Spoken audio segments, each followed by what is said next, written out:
We are back. We're back. We're back. University of Miami beats the best team in Tallahassee. Yeah, I said it. Beat the best team in Tallahassee. The FAMU Rattlers. Um, it was a good game. I mean, from a fan perspective, at least from my particular perspective, right? You know, from a coaching perspective, I'm sure of course, there's a lot to take away from a game like this because this is a game where the talent levels are so large. But it's really, but honestly, FAMU has done a fantastic job of getting a lot of, Power Five transfers in. So maybe the talent gap is not as large as some people may think that it is, just based on, you know, the opposition. But a game like this is a type of game where you can get away with some things because you're a little bit more athletic than your opponent. But at the same time, these are the type of games that you really want to make sure that the technique and the integrity of the play design and your assignment, that you're following your assignment, to the fullest. Because sometimes individuals get into habits thinking, okay, well, I'm more athletic, I can get away with this against a particular opponent, without realizing that there are individuals that you're going to play against from a coaching staff perspective that see this type of stuff on film, and they're going to game plan around it to kind of expose what it is that you're doing. But if you're doing your job and if you're following the integrity of the defense, or whether it's the offense or whatever the situation is, it limits the amount of exposure that you do have. So like I said, I was thoroughly impressed, with the performance. Again, we moved to 2-0. I think with some of the performances of the teams that were ranked a little bit above us, I think we're going to make another nice jump, up in the rankings. But again, the rankings really don't matter until October when the playoff committee takes over and they start kind of looking at resumes and they kind of they line it up. But all in all, man, a great performance. I was again thoroughly impressed with the defense, right? Um, some individuals may say, well, you're being biased because you like Jaden Harris so much. Well, I'm happy Jaden Harris played so well, right? Because Jaden Harris is one of those guys that I felt like some of the fan base was kind of sleeping on, and I saw some individuals kind of make some kind of comments because he was kind of still under that, oh, well, he's a Manny recruit, he's a Manny player, type of bull crap that people are still continuing to perpetuate, and it's sad. Um, not to kind of get off, not to get too far off topic, but the aspect that individuals are literally watching Duke games in hopes that Manny Diaz loses. Individuals watching SMU games hoping that Rhett Lashley loses, and the players that are over there that came from Miami that they don't play well. And it's like, but again, you can't get away from these type of fans because again, I can't tell you how to be a fan. I can't tell you what to do. All I can say is offer my opinion and say, hey, that shit weak. You know what I'm saying? Like that's weak. Like I was very adamant, and again, this is before I even got on YouTube. Like for anyone that knows me from the 247 message board, I was very adamant about my dislike for Manny Diaz, but I did not go watch Penn State games to see Manny Diaz defense fail. Or to see, or to hope that, oh well, look, he got exposed. Look what happened when they played Michigan. Look what they have. I didn't do that. You know why? Because it's over. It's over. There's no credit that I'm trying to garner by looking at it. If I said, now again, if I could say, okay, well, he did great at Penn State. All right, cool. But towards his end of his tenure here, at least from a defensive perspective, it didn't look the same.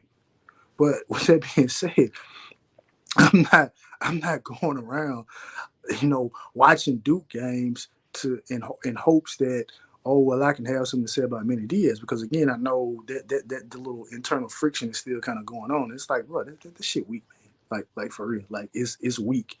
And individuals that are watching SMU games, hoping that players that y'all once loved and lauded and talked about. But again, I understand what it is now. The perspective is different.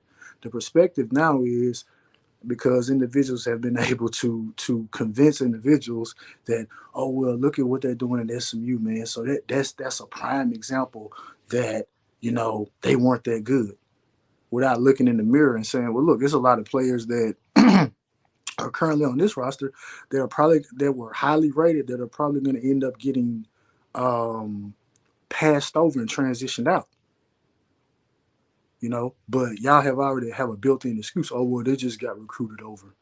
even though y'all were. But again, I don't want to get into that, man, because when you give attention to these fans, you know what I'm saying? They feel somewhat empowered, right? And a lot of them, quite a few of them, do have a voice. You know what I mean? I don't know how they got a voice, but it is what it is. But anyway, man, back to the game.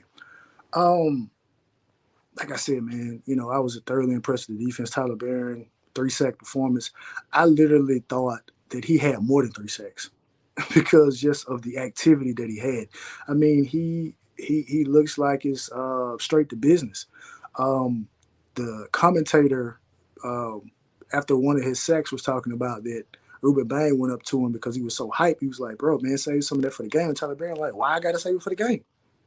Well, hell, if you're gonna play like that, you can do whatever hell you can do whatever you want to do before the game. If you want to go and well, no, I ain't gonna say all that. I ain't gonna say all that because it's a high risk. Because I was about to say, if you want to go and hop on I-95 and drive 150 miles an hour from Coral Gables to Palm Beach, hey, is that gonna make you turn that? Is that gonna make you have a 3 sack or 4 sack performance game? Hey, man, do whatever pregame that you need to do, right?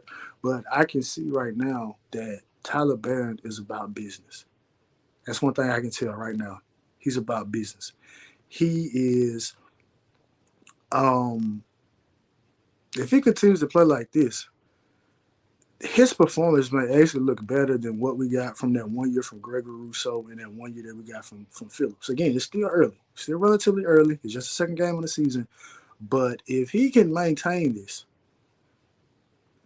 could be a, I mean, this could be a great season for him. You know what I mean? It could be a great season for him. And like I said, I'm one of the ones that I'm not too keen about what you did at your last location because I want to see what you do here. So Tyler Barron has pretty much passed the test so far. I know some people, I know Sam Brown, he's kind of up in the air, and Isaiah Horton just every opportunity he's making the most of it. You know what I mean? So that's good to see. But like I said, man, just thoroughly impressed with the defense. Um, West Saint made a crazy interception because usually when guys have their bodies contorted like that, you just kind of knock the ball down. Like it's not a situation where you also had an opportunity to kind of turn around and catch the ball. But sometimes you can bat it and it doesn't go so far away to the point that you do not that it becomes out of reach. And so that's kind of one of those plays. And like I said last week, Jaden Harris being one of the fastest players on the entire team, for him to have the ability to now be a complete football player, understanding the assignment, understanding what it is that he's doing, not taking bad angles. That right there is what you call that. All this stuff is the making of a great player. And if he continues to do what he's doing, I mean, I see our ACC team, in his future. You know what I mean? He led the team in tackles this particular week, but again, like I said, it's about building on that consistency, just continue to get better, get better. And Jaden Harris is one of the guys that, like I said, I'm high on, right? And I know the whole who he was a Manny recruit and stuff like that. You got individuals, and even the announcer kind of reiterated that was like, well, the Manny players they're kind of down to single digits right now. It's like, I mean, it's this idiotic rhetoric is now spewing to the announcers, and it's like we can be happy about the situation we're in right now as a program without continuing to throw dirt on the previous administration when we understand that the starting points in terms of facility structure investment like they're not the same. So again, it's really no need to there's really no need for this to be a comparison. It's really not. But again, like I say, you got some fans are going to continue to perpetuate this foolishness because for whatever reason it makes them feel better, right? But again, as long as y'all do it, excuse me, and as long as the season is going on, y'all have I will always have something to talk about, right? I will always have something to talk about. But anyway, so moving on to the offensive side of the ball, Cam Ward another great performance. You know, just he's playing very well. Just complete control of the offense. For the second game in a week, for the second game in a row, we see the tight ends getting more involved in the particular offense. Elijah Royal catches his first touchdown. which I know that was big for him because I know how hard he's worked to get back on the field. So for him to get rewarded like that, and same thing goes for Cam McCormick, right? Because when you look at it, just from overcoming something, Elijah Royal and Cam McCormick are literally kind of like the same guy in terms of just what they've had to overcome to get back on the field to be able to do that. Because when we saw Elijah Royal last year, he still had that bulky knee brace on, which to me says that okay, it's still maybe some uncertainty, maybe with him or maybe with just the injury itself, but no knee brace on, and he just goes out and just makes a play. Riley Williams makes a huge play as well. So I mean, obviously the tight end position, we have one football, but I commend Cam Ward for being able to spread the ball around right now. Now again, when we get more into conference play and excuse me, teams kind of have a little bit more to go off of. It's going to be interesting to kind of see if this ball distribution continues to kind of go the same way because obviously when you get in the thick of things, you're going to go to the guys that you trust more. Now, obviously, Xavier Restrepo has proven that he's a very, very trustworthy player. So I don't think his looks and his, opportunities are going to diminish. But again, like a guy like a Sam Brown that, 50-50 right now. In the thick of it, a ball that may have went to you in these first two games, now that ball may go over to Restrepo or that ball may go over to George. You know what I mean? So it's just gonna be kind of interesting to watch how this goes. But as of right now, man, I mean, everybody's eating, man. It's a buffet. All expenses are paid for, and we're just having a ball. You know what I mean? They've got USF. I don't know what. I was listening to Coach Hayes. I don't know where he's getting Ball State from. I don't think we play Ball State this year. I think our next game is USF. If I think I'm right, I believe I'm right.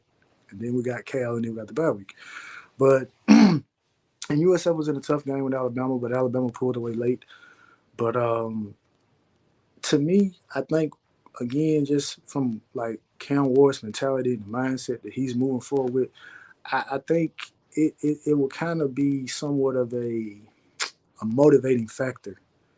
The fact that people outside will probably say, "Oh well, look, USF played Alabama tough, and they just pulled away at the end," and probably is going to motivate him, motivate X, and motivate others to say, "We're not Bama, man." So we're gonna go out here and we're just gonna go ahead and we'll go ahead and make this. We're gonna go ahead and get this over quickly. You know what I mean? We're gonna get this over with quickly. We'll get Reese Poffenbarger back in the game, right? And I don't know what. Does anybody know what's going on with Jalen Rivers? Because I was interested when I saw Markel Bell starting, and then I saw Jalen Rivers like literally not even in uniform. So I'm like, okay, well, this is not something that's obviously it's precautionary because he's not playing, but it's even more precautionary because you're not even dressed out whatsoever.